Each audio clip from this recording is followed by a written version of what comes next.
Hello বন্ধুরা, আবার তোমাদের মাঝে চলে এলাম কিছু কথা নিয়ে। মেয়েরা নীরবে যোদ্ধা।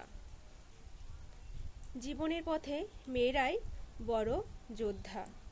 তাদের নিজের বলে কিছুই থাকে না বললেই চলে। জন্মের ঘর একদিন পর হয়ে যায়, আর নতুন ঘরটা কখনোই পুরোপুরি নিজের হয়ে ওঠে না। মানিয়ে নেওয়াটাই তাদের প্রথম শিক্ষা। নতুন নিয়ম, নতুন মানুষ, নতুন দায়িত্ব, সব কিছু নীরবে গ্রহণ করে নিতে হয়। গ্রহণ করতে করতে নিজের ইচ্ছেগুলো কোথায় যে হারিয়ে যায় তার হিসাব কেউ রাখে না। চলতে চলতে তারাই শক্ত হয়ে ওঠে, কিন্তু এই শক্তির দাম দিতে হয় নিজের স্বপ্ন দিয়ে, দিনের পর দিন মানিয়ে নিতে নিতে। এক সময় নিজের জীবনটা ফুরিয়ে আসে, নিজের জন্য বাঁচার সময় আর থাকে না। তবু মেয়েরা থেমে থাকে না।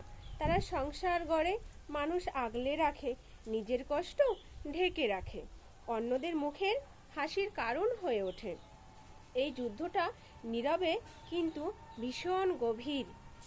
মেয়েদের জীবন তাই শুধু চলা নয়, এটা একটি দীর্ঘ লড়াই।